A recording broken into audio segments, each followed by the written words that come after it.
Hmm. Bismillahirrahmanirrahim. Halo, Assalamualaikum warahmatullahi wabarakatuh. Halo semuanya, selamat datang di video pembahasan ini. Dalam video singkat ini, saya Muhammad Farezi Barus dengan NRP 069 di sini akan membahas hasil analisis dari tiga teknik karakterisasi material, yaitu SEM, TEM, dan juga FTIR, di mana kita eh, kita akan fokus pada bagaimana teknik-teknik ini digunakan untuk memahami sifat-sifat material.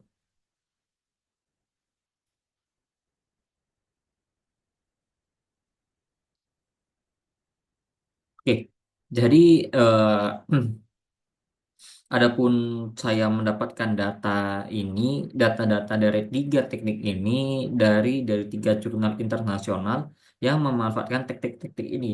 Seperti pada tem itu saya dapatkan pada jurnal Electrochemical Operando Tem Analysis of Single Gadolinia Dockeria Nanofiber.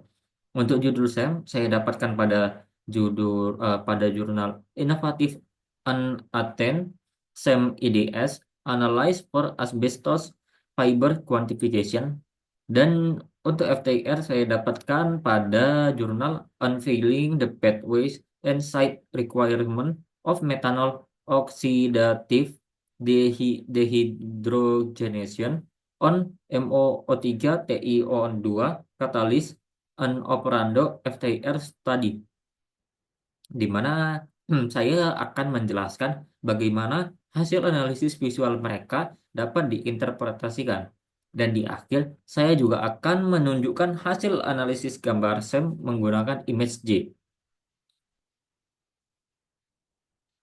Baik, hmm, untuk yang pertama saya mulai dari hasil dan pembahasan data TEM, di mana di sini TEM digunakan untuk mempelajari pada jurnal ini digunakan untuk mempelajari struktur nanofiber CGO atau Gadolinia Dopteria, di mana TEM memungkinkan untuk melihat struktur internal material pada skala nanometer, di mana pada jurnal ini tem operando digunakan yang berarti material diamati saat mengalami kondisi operasional, yaitu pemanasan.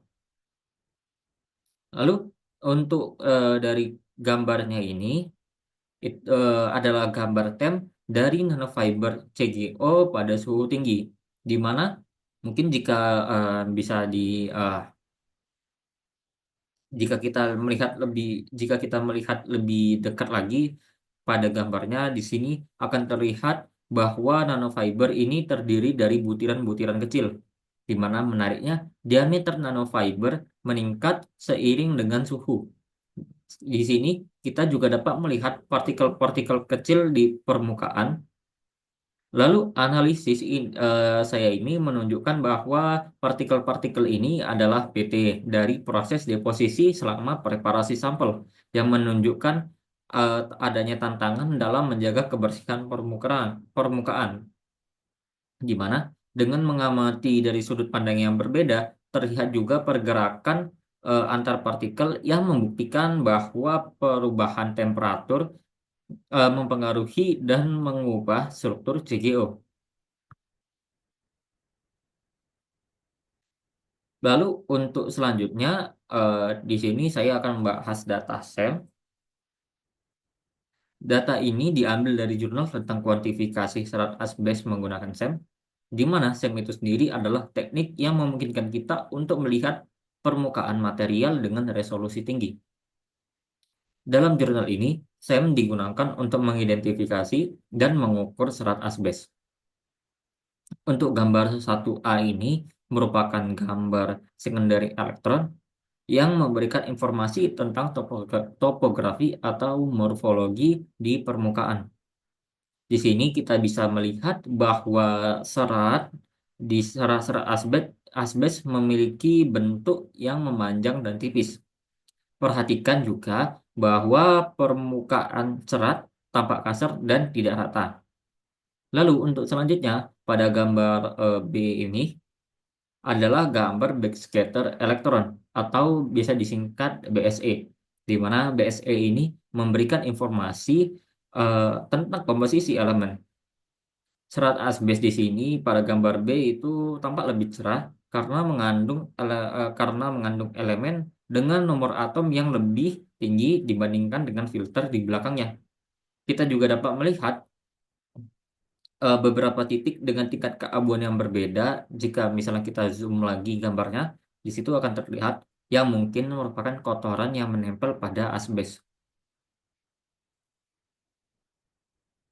Dan yang terakhir di sini adalah ada data FTIR, di mana FTIR di sini digunakan untuk mempelajari mekanisme reaksi oksidasi metanol, di mana FTIR itu memungkinkan kita untuk mengidentifikasi ikatan kimia dan molekul yang ada pada permukaan material, di mana dalam jurnal ini operando FTIR itu digunakan untuk mengamati bagaimana molekul-molekul ini berubah selama reaksi.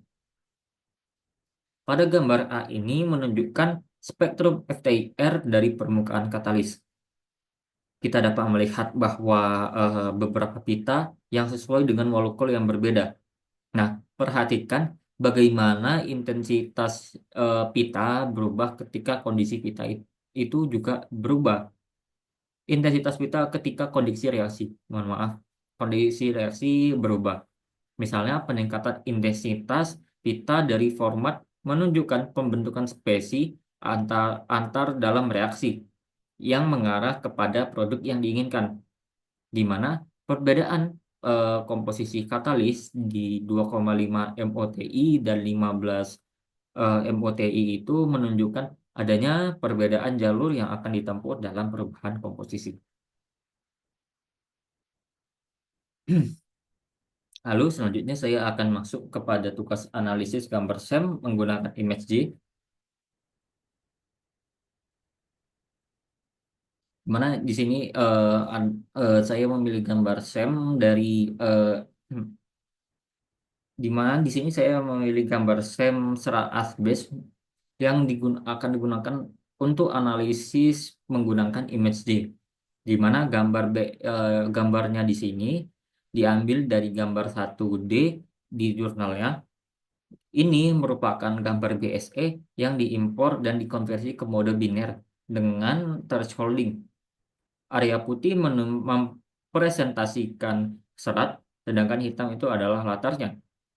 Dan setelah analisis dilakukan, diperoleh distribusi ukuran serat. Rata-rata panjangnya itu 7,923 mikrometer dengan mayoritas di rentang 10 sampai 20 mikrometer, di mana hasil ini tuh konsisten dengan karakteristik asbes dan membuktikan efektivitas metode thresholding dalam analisis otomatis. Baik, mungkin se- seperti itu. eh, Seperti itu saja pembahasan yang bisa saya sampaikan untuk eh, tugas kali ini. Terima kasih atas perhatiannya. Semoga presentasi ini bisa membantu memahami integrasi TEM, SEM, dan FTIR dalam penelitian material. Saya akhiri. Wassalamualaikum warahmatullahi wabarakatuh.